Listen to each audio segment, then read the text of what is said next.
High गर्म मेरा हो गया था और मैंने इसके अंदर प्याज डाल दिया। अब मैं इसको लाइट ब्राउन करूंगी। प्याज मेरा ब्राउन हो चुका है।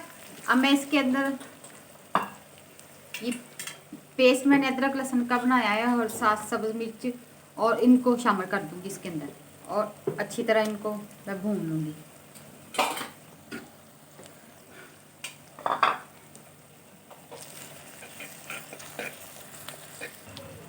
अब मैं इसके अंदर ये कटे हुए टमाटर इसके अंदर शामिल कर दूंगी और इनको अच्छी तरह मिक्स कर लूंगी।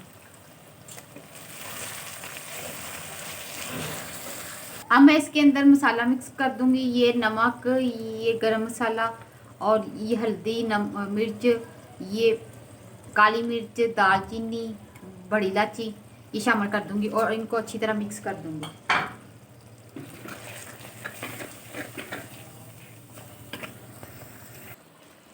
थोड़ा सा मैंने पानी शामिल कर दिया है इसके अंदर मसाले के अंदर। अब इसको हल्की आंच में 2 मिनट के लिए मैं पकने के लिए रख दूंगी।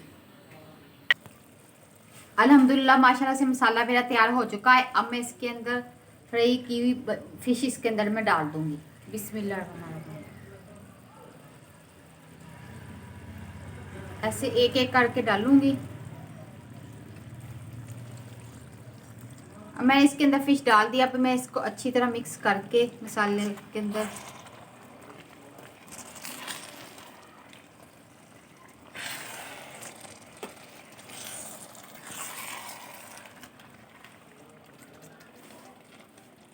अब मैंने इसको मसाले में मिक्स अच्छी तरह कर लिया। अब मैं इस ऊपर कैप दे दूंगी 5 मिनट के लिए दम पे। अब मैं इसके ऊपर कैप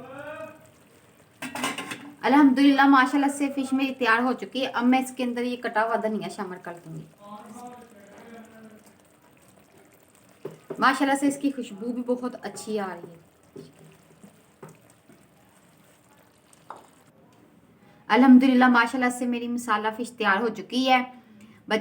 ये वाइट चावलों के साथ बहुत अच्छी लगती है। बच्चे मेरे बड़े शौक से खाते हैं, कहते मामा चावलों के साथ हमें दो। और ये देखिए मैंने चावलों के साथ बच्चों को दूंगी, अब बच्चे खाएंगे। और ये मसाला फ़िश आप घर में ज़रूर ट्राई कीजिएगा देखना। और साथ सैलड भी मैंने रखा हुआ है, बच्चे ये शौक से खाते हैं चीज़ें। तो अपना और अपने बच्चों का, बुज़ुर्गों का, हस्बैंड का ख्याल रखें, मुझे दुआओं में याद रखें। मेरे चैनल को लाइक कीजिएगा। अल्लाह हाफिज़।